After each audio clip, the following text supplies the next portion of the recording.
jewe aba bosi banje kweri ukwezi kwa mbere kwaraheze, jewe naje mu kwezi kwa mbere itariki 31 niho nashika ino muri Saudiya, ndatangura akazi ndagatanguye ukwezi kwa mbere kurahera, ndabwira abo twazananye naka wewe baraguhembye? Je barampemvye. Ndaterefona ikigo candungitse ino muri Saudiya, ndabaza madame jewe ntibarampemba. Ntibaraguhemba n'ukwezi kugira kabiri wamaze kugutangura? Asha abo bantu sinzi bibaze, baca barampa inomero zo kuri ofisi ino muri Saudiya. Asha ndabaza je aba bantu ntibarampemba kweri. Nza numva uyo mukaka uyo akora mu kigo cino muri Saudiya aca ambwira ati bosi wawe avuze ati tanga inomero y'akarangamuntu bakurungikire ko amafaranga. Aca arampemba amahera y'ukwezi kumwe, ampemvye kumbe iyo twagiye kuri benki aca arabaza ngo je namuhaye aya naya, baca bamubwira ati ye ayo mahera umuhaye ni menshi, mubwire ni aya mezi abiri. Ca mvuga ati ni menshi gute? Je bampaye 1,800,000. None naya mezi abiri gute ko bahora batora 2,000,000 n'amahera hejuru, wumva yakwiye? Aca ambwira ati ngo yihenze, ngo yabirungitse nabi, ngo ayo yandi nayo ngo azoyaguha mu kwezi kwa gatatu. Sawa ndahora mbandanya akazi ndakora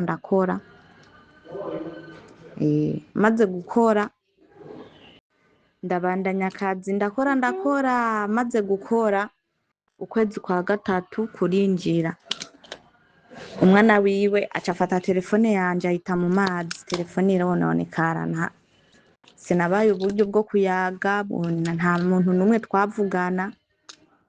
Muga muri uko kwezi kwa gatatu baca baranguriramwo iyindi telefone yiwanje mu mahera nyene yiwanje. Mvuga ati nta kundi aho nobura telefone reka mpfe kuvyakira uko nyene. Asha ce ndavyakira uko nyene, telefone barayinzanira ukwezi kugira gatatu barampemba, banguriye telefone y'300, ayasigaye barayampa ndayarungika mu Burundi. Ndayarungitse mu Burundi ukwezi kugira kane. Asha ukwezi kugira kane ntibampemvye, ukwezi kugira gatanu ntibampemvye. Uku rero turimwo n'ukwezi kugira gatatu. Ndababwira ati ni mu mpembe, bambwira yuko ngo wewe ngo uravurugana. Ndababwiye gusa bampembe, baca banyitanga kuri ofisi yo muri Saudiya bakambeshera ngo jewe nta ndero mfise, ngo jewe ngo ndatukana, ngo jewe mvuga amajambo yani ngo mvuga ngo girigiri mu Carabu. Narabibajije abo twazananye, je mu bosi wanje aguma mbeshera ngo jewe mvuga girigiri ni biki, ngo urazimana ya girigiri, ngo uvuga cane, ngo nta ndero ufise. Ce mvuga indero gute? Ndababwiye bampembe baca bavuga ko ata ndero mfise. Uwo musi narahagaritse akazi ndanka gukora, aca ntwara kuri ofisi yo muri Saudiya. Uwo muhungu yitwa Ido arambaza wewe wanka gukora kubera iki? Mvuga ati jewe nari ngwaye kandi namubwiye aho hantu ntaho nkora, kuko yarambwiye nkorope mu rugo. Aho hantu ntaho nkora niyumva nabi, ejo ninavyuka neza nzohakoropa. Ewe bukeye aca ambwira ati tora impuzu zawe, barantwara no mu kigo. Uyo muhungu arambaza we muntu urakunda akazi? Je mvuga ati je ndakunda akazi niko kanzanye, mugabo nari ngwaye. Uyongera uyo mu bosi wanje aransubiza muhiri wiwe, ansubije muhiri wiwe. Ndagaruka ndakora, ubu ndakoze nkwijije amezi abiri ndiko ndakora. Muri ayo mezi abiri yanse kumpemba, yanse kumpemba. Uku kwindwi kugahera azoba ari amezi 3. Azoba ari amezi 3. yanse kumpemba muga je ndiko ndakora nguma mbandanya akazi. Ubu rero navuze ati batampembye ca mpagarika akazi. Rero namubwiye kubera ko utampemba ngo amahera ngo twayarungitse ngo mu kigo ngo co muri Saudiya ngo ofisi yawe ngo niyo yatoye ngo amahera. Ndababwira ati muyaha ofisi gute? Muyaha ofisi gute kandi ari je ndiko ndakora akazi ngo twege tuvuze uko. Ubu rero ndarindiriye uku kwezi kwindwi kugahera. Uku kwezi turimwo kugahera batampaye amahera je sinsubira gukora. Aha ndiko ndaraba notoroka noba nshize impuzu. Si umuntu naho mvuga ati ndinjiye mu maraso ntangurira amakotegisi ntangurira za mpuzu ya myambaro naje nambaye twerekana iyo tuvuye yahengereye nsinziriye yarinjira mu cyumba ciwanje arazita. Impuzu zose navanye mu Burundi yarazitaye muri Zibala. Navyutse nsanga ibegi giwanje karya gashakoshi tuza duhetse mu mugongo nsanga impuzu zose yataye mwiyarara. Angurira vya bihuzu vy'abashagara nyene vyino. Yanguriye n'isiripe nyambari zingahe. Muga amakotegisi ntangurira, isabuni ntangurira, amavuta ntangurira. None uyu muntu mu boss wanje shaka ndamufate gute? Natabaje mu kigo yaranyitanze arambeshera iby'ububeshi ngo jewe nta ndero mfise ngo nta kazi nkora ibintu nyene vyinshi. Ico kigo ca Saudi kica kirantelefona ngo tubwiye boss wawe ngo akujane ngo ahantu usinye ngo utahe. Mvuga ntaha gute? Jewe ntaha gute batampa amahera yanje kandi murazi ko ndi umwana w'imfuvyi mfise amadeni mwishira hamwe natoye. Shukrani.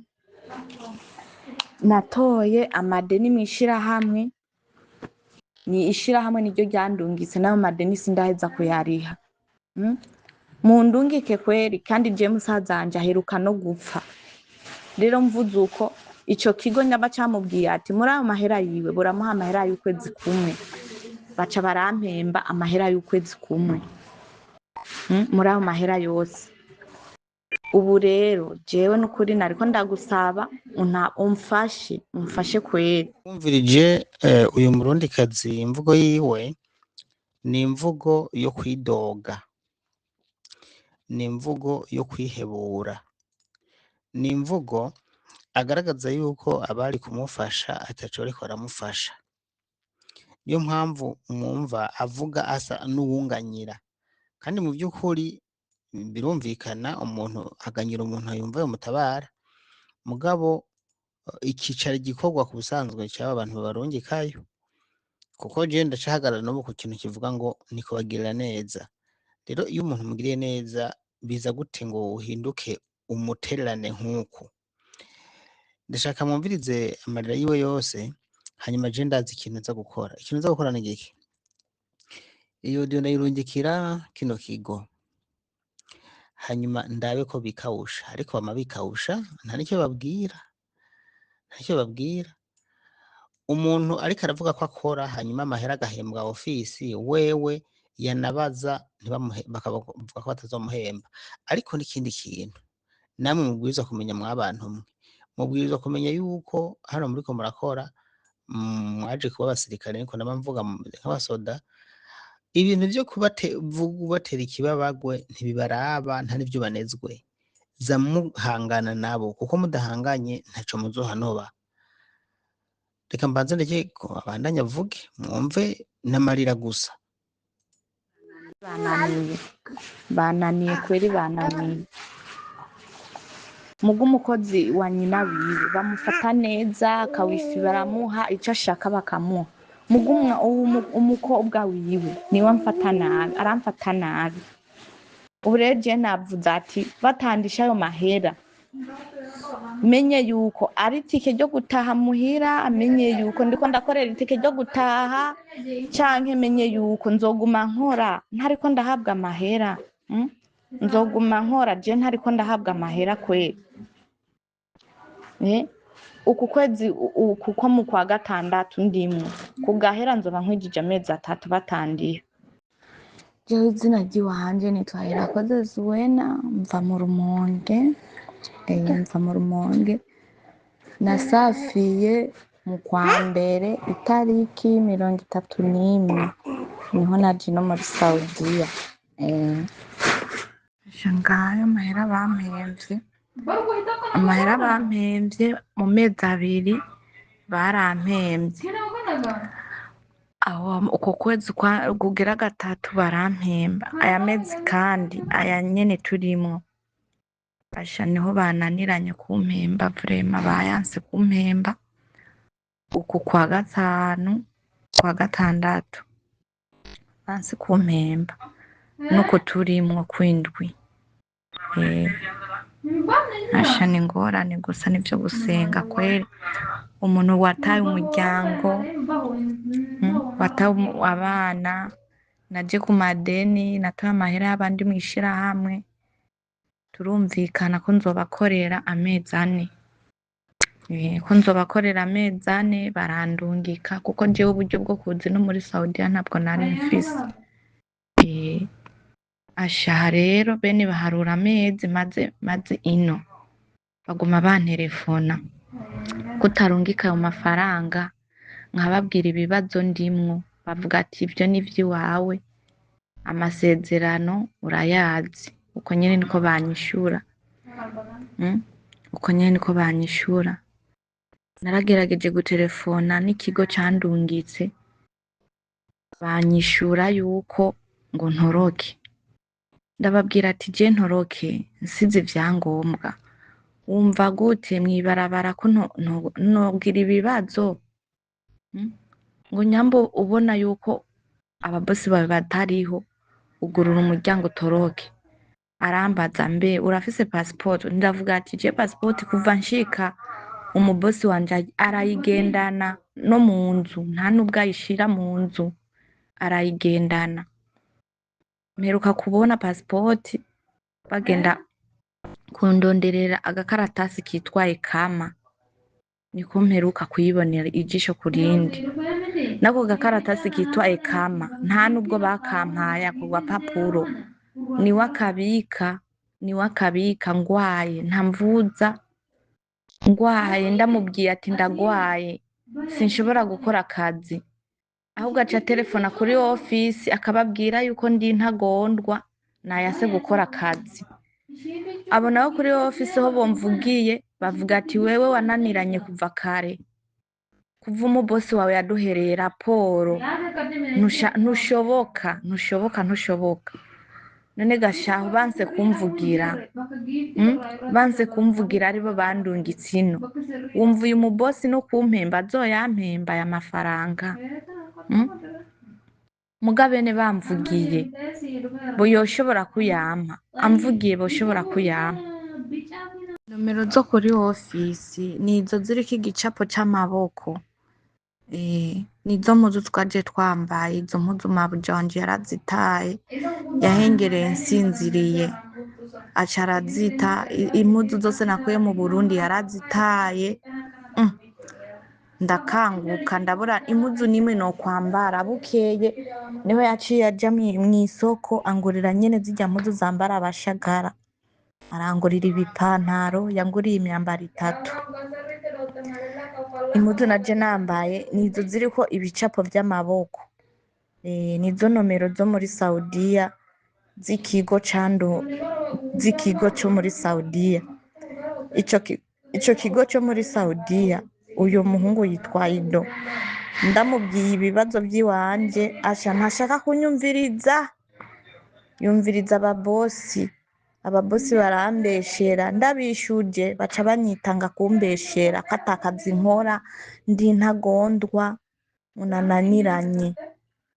Jewe rero sinzi gutanga inomero, ndazitanga uko nyene niko mpora ndazitanga. Mbo ndakeka rero aba bantu bamurungitse muri Arabie Saoudite ko namugira inama nk'iyi, nukuri si inama mbi. Ni n'abantu bake bakubwiriye inama, nuko baba babona ko barengewe ati bari bukore. Ni ukuvuga iyo babona bivanye n'uburyo baba bakurungitsemwo ataco bashaka kugufasha, kukugira inama ati ja mw'ibarabara, navyo ni vyiza. Je nama mugo nababwira ko mw'ibarabara atari heza gusumba muri kontra. ariko vyanse nta kundi vyogenda, genda mwibarabara none uzoguma ukorera ubusa. Ndashaka ngerageze uko nama ndabikora nyene, ariko sinzi ko ashoboka aza kuvyemera, nitwagira Imana akavyemera. Umukoresha wawe ni sawa, hanyuma abakurungitse bo urumva niyo nobahereza bino bintu, reka ndabibahe mugabo urumva inama bakugiriye niwigire mwibarabara, kumbure bakubwiye bike kubera ko baragerageje ntawubizi, kumbure uwo mukoresha wawe biranka canke erega n'abantu barungika muri Saudiya hariho abantu badafise uburyo bwo gukurikirana abakozi, agize Imana akabona urarenze urubibe aca avyina, iyo umutabaje yumva ataco yogufasha ahubwo umubwiye amagorwa yawe akakugira inama yo kwitorokera. Je inama nabagira nuko mwoza mugira inguvu nyinshi zo gukarira urya ariko aramukoresha, kuko barya n'abanyabwoba ba mbere, hanyuma akamuha uburenganzira. Iyo ukora udahembwa rero mwama mwumva ndabagira inama ukuntu mubigenza, nza mugira kwa kundi ndababwira, sinoguma nsubiramo kimwe ku kindi mugabo nuko nyene.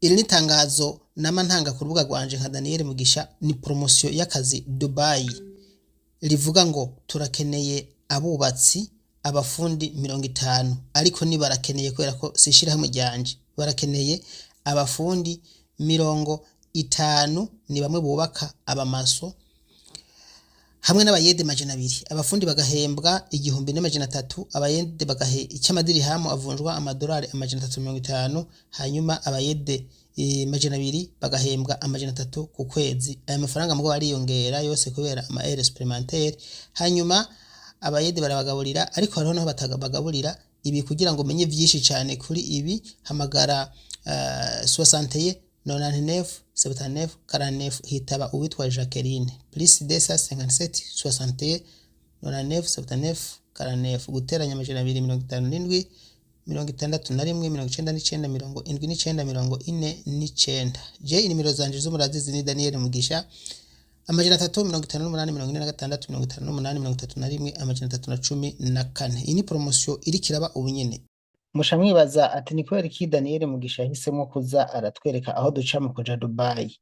Impamvu nuko nubwo ntobikora abagiye Dubai ntaberetse aho baca nizeye, bahura n'ivyago nkabatabariza, nababaza nimero z'abakoresha bakazibura. Hano rero haciye inyungu ihari, yego ntubugiye mwijuru mugabo hari ugiye vyibuze bafise nimero zaho, hamwe bibacanga abandi bakabona nimero, telefona ujya mu boss kubera ko tuba twarahanye amasezerano yuko mukozi agize ingorane ndamubaza. Nasubiyemo si mwijuru nta vyera ngo de, ushobora guhura n'ibibazo n'ivyo mugabo ico kibazo gishobora gutora inyishu, namanzana ngahisha intahe z'abahuye n'utubazo dutandukanye tukabitorera inyishu, kubera yuko mbashobora kubahamagara nisunze amasezerano dufitanye.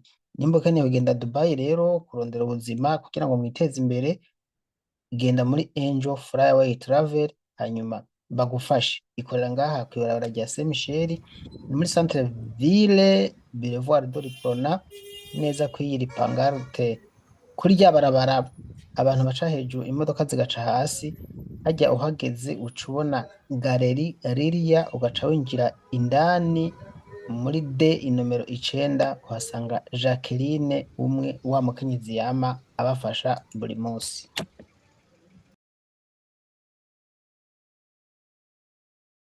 Bakunzi banje nkuko mwabinsavye, abo dutabariza bari mu by'Abarabu, abo dufasha kuronka ubuzi Dubai, mwasavye ko nobazanira canke nkababwira aho Jacqueline umwe akunze kubarangira ubuzi Dubai akorera, ndabazaniye agence yiwe aho akorera ikibanza byose hamwe, ndanababwira ko yabazaniye promotion kugira ngo abereke ikibanza gishasha ariko arakoreramo. Izina rya agence nirimubona ni Angel Flyaway Travel mu gisagara cya Bujumbura, ikorera muri Rohero Avenue do Boulevard do Riprona Galerie Riria inomero D ubusa icenda. Telefone niyo yani ya Jacqueline 257 61 99